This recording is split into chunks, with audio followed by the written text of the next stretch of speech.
Welcome to the second video of Chapter 11. In the first video, we learned how to find the area of parallelograms. Now we're going to learn how to find the area of trapezoids, rhombuses, and kites. So we're revisiting a lot of the figures that we looked at in Chapter 8. And for this video, you're going to need to remember some of the properties of those figures that we covered. We're going to start out with a trapezoid, do some examples, and then we'll look at the formula for rhombuses and kites. Area of a trapezoid. So area of a trapezoid is 1/2 height times base 1 plus base 2. Okay, I want to label what these look like on the figure. First of all, to remind you, a trapezoid is a figure that has one pair of parallel sides. Those sides are called the bases. So one of them is base 1 and the other one is base 2. It doesn't matter which one you call base 1 and which one you call base 2. The height then is the distance from one base to the other, has to be perpendicular to the bases though. So these other two sides here that are not perpendicular to the bases, these are called the legs. Those don't come into play in our formula, except in the case when a leg happens to be the height. So with trapezoid, it can be pretty tricky. You have to make sure you use the correct height, the one that's perpendicular. Okay, so let's look at example number 1. Find the area of the figure below. Now, this looks like a trapezoid, and it has to be a trapezoid because that's the only figure we've done so far in this video, but I want us to make sure we know why it's a trapezoid. On your quiz and on your test, we're not going to tell you which figure is which figure. If it's a square or a rectangle or a rhombus, you're going to need to be able to identify that yourself. Now, these right angle markings here tell us that these lines are parallel. Those right angles are consecutive interior angles. If you remember, when consecutive interior angles are supplementary, the lines are parallel. So one pair of parallel lines, this is a trapezoid, hence we can use the trapezoid formula. Our area is going to be 1/2 the height, base 1 plus base 2. Our height is the side that is perpendicular to our two bases, in this case 4. And our bases are the parallel sides, so the 6 and 8. Okay, order of operations. We got to do the parentheses first. So we have 1/2 times 4. 6 plus 8 is 14. Okay, here's sometimes where people can get themselves in trouble. That 1/2 is not distributed. So what some people do is they take 1/2 of 4 and then 1/2 of 14. That's not how this works. You're multiplying. So we multiply these two numbers. 1/2 of 4 is 2. Then we multiply by 14. So our area in this case ends up being 28 square feet. Okay, so that was our first trapezoid example. We also need to be able to go backwards. Given an area, we need to be able to find some missing lengths, like in example number 2. Trapezoid ABCD has bases of lengths 17 centimeters and 31 centimeters. The area of ABCD is 624 centimeters squared. Find the height. Okay, so that's a lot of words. What I'm going to do is I'm going to write down what I know first, and then what I'm looking for. I know that one of the bases is 17 centimeters. I know that the other base is 31 centimeters. I know that the area is 624 centimeters squared, and I'm looking for the height. Okay, so we're going to set up the area formula again. The area that we have, that's 624, is 1/2 times the height times base 1 plus base 2. And again, it doesn't matter which base you call base 1 and base 2. I'm going to do the parentheses first. So when I add 17 and 31, I get 48. Okay, I have a few different options as to how I can go about solving this. What I'm going to do is I'm going to rearrange some of those terms on the right side. So the order in which I multiply doesn't matter. I can switch the 1/2 and the h, and that's fine. And the reason I would do that is I now can multiply that 1/2 by the 48. And when I do, I get 24. If I divide now by 24, I get the height to be 26 centimeters. Please do not forget units. You are going to need to provide units on your quiz when we give them to you. So that's somewhere that it's easy to lose points on. Okay, so that was to find the area of a trapezoid. I think you've seen that formula before. The next formula might be new to you. Finding the area of a rhombus and a kite, it's the same formula. The area is 1/2 times diagonal 1 times diagonal 2. So multiply the two diagonals and then multiply them by 1/2.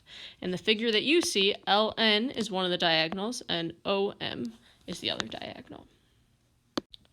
Now, before we can even jump into any examples with rhombuses and kites, we need to remember some of the properties of diagonals. So this is a throwback to chapter 8. On the next page, we're going to review some of the properties of those diagonals, and then we're going to use those properties to find some areas.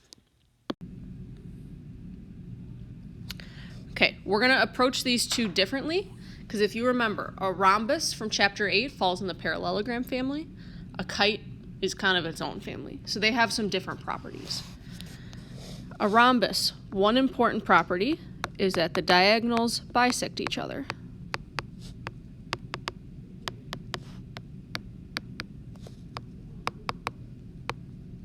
So they both cut each other in half. That's a property of any parallelogram. Second property specific to a rhombus is that the diagonals are perpendicular. So those are the two main properties that you're going to use in a rhombus. You do need those. Sometimes I'm not going to give you both of the diagonals, so you'll need to use those properties, one or both of them, to find the entire diagonal or find the other one. Okay, so like we said, kite is in its own family now, so there's some properties of kites that we need to remember. First property is that in a kite, the diagonals are perpendicular.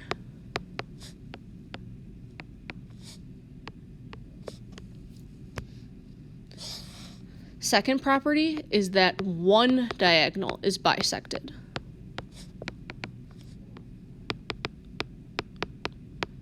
So it's not that both diagonals bisect each other, one diagonal is bisected.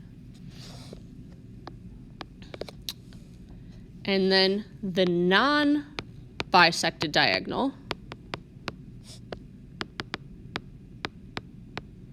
so the diagonal that is not bisected, that diagonal bisects the opposite angles.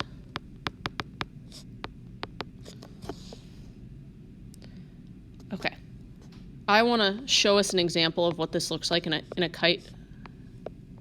So let's say that this is our kite. We have one diagonal and we have another diagonal.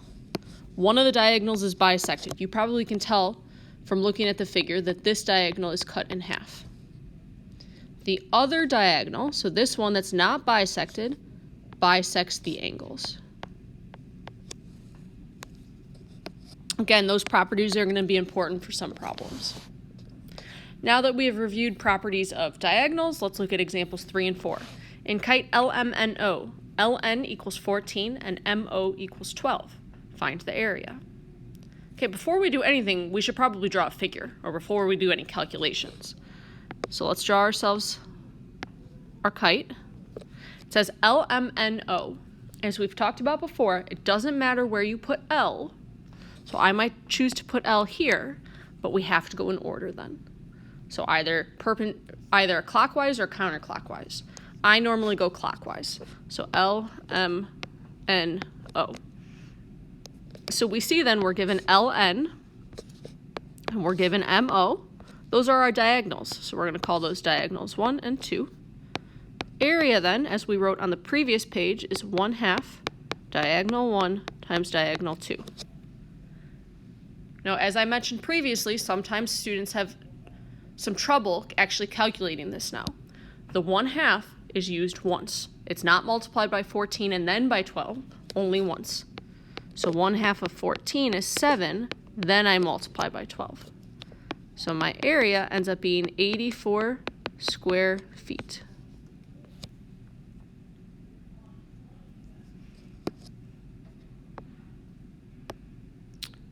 Okay, so let's move on to examples 4 and 5. Example 4, one diagonal of a kite is 3 times as long as the other diagonal. If the area of the kite is 216 square inches, what are the lengths of the diagonals? Okay, so we have two different diagonals. It says one diagonal is 3 times as long as the other. So if I call one diagonal x, the other one is 3 times as long, so that's 3x.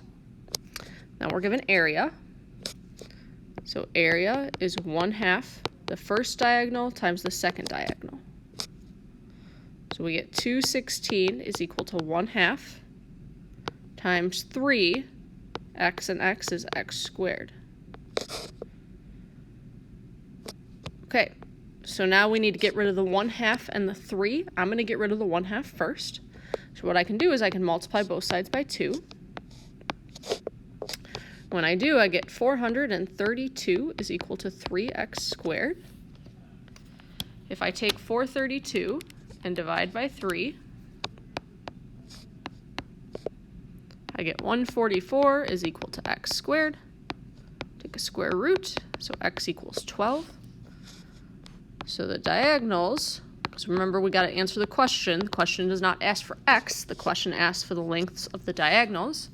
One diagonal is 12, and one is 3 times that, which is 36.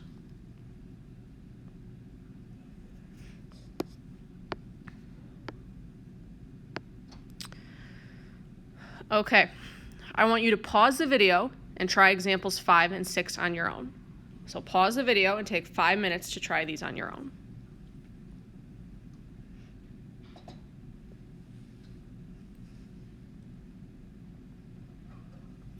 Okay, let's see how we did. Example 5. The area of rhombus FIJG is 64 centimeters squared. If IH is 2, find FH. Okay, so I said earlier, 5 minutes ago, it's really important to remember those diagonal properties. In a rhombus, both the diagonals are bisected.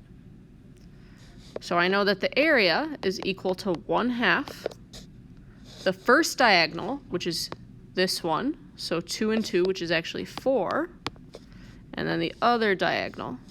If this is x, this is also x. So the whole diagonal then is 2x. Okay, I'm going to take 1/2 of 4, which is 2. On the right side, 2 times 2 gives me 4x. If I divide by 4, I get x to be 16 centimeters.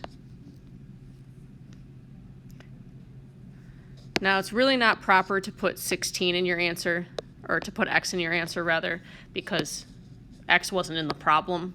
If you did, not a problem, not a big deal. But this is one way to set up the problem. If you set it up differently, that's okay, as long as you still got that answer of 16. Okay, looking at example 6.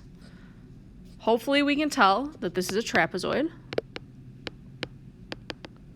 Those right angles tell us that these sides are parallel. So our area is 1/2 the height. Now remember, the height has to be perpendicular to both bases, so that height is 20 times base 1 plus, and at this point you should have recognized that you ran into an issue. Second base is this right here, which we don't have. We're going to have to find it though. So what we can do is we can drop another height, which is 20. When we do that, we've created a rectangle. So if the top base is 21, this piece right here is 21. So we need the rest of the base now. Okay, to find that, you're going to do Pythagorean theorem. So we get x squared plus 20 squared equals 29 squared. If I take 29 squared and I subtract 20 squared, I get x squared equals 441. Square root, I get 21. Remember, that's not the whole base though. Whole base happens when you add those two together. So that whole base ends up being 42. Okay, so now let's go back to this area calculation over here. 1/2 times 20 is 10. And then 21 plus 42 is 63. So our final area ends up being 630. In this case, we don't have units, so we're going to put units squared. Okay, so we've got one more problem to do if you can flip to the next page. Last problem that we are going to look at together is the objective problem. So our objective for the video was to calculate the area of trapezoids, kites, and rhombuses. And then also we went backwards. If I gave us an area, we were able to find missing side measures. So looking at the objective problem to the right, you are making a flower decoration for your house in the shape of a kite. The area of the decoration is 450 square centimeters, and the length of one diagonal is 25 centimeters. Find the length of the other diagonal. Okay, so looking at this, I'm going to write down everything we know. We know that it's a kite. We know that the area is 450 square centimeters. We know that one diagonal is 25 centimeters. We are looking for the other diagonal. So what I want you to do right now is pause this video and try it on your own, please. Okay, let's see how we did. You should have gotten that second diagonal to be 36 centimeters. When you come to class tomorrow, we will be looking to make sure that you have work for this problem. If you do not have work and you only wrote down the text that I wrote down, you will not get credit. To end the video, you need to do these last two examples, please. So please do extra examples 1 and 2. Again, when you come to class tomorrow, we'll be looking to see that you have both of these examples done and the objective problem completed with work. Good luck.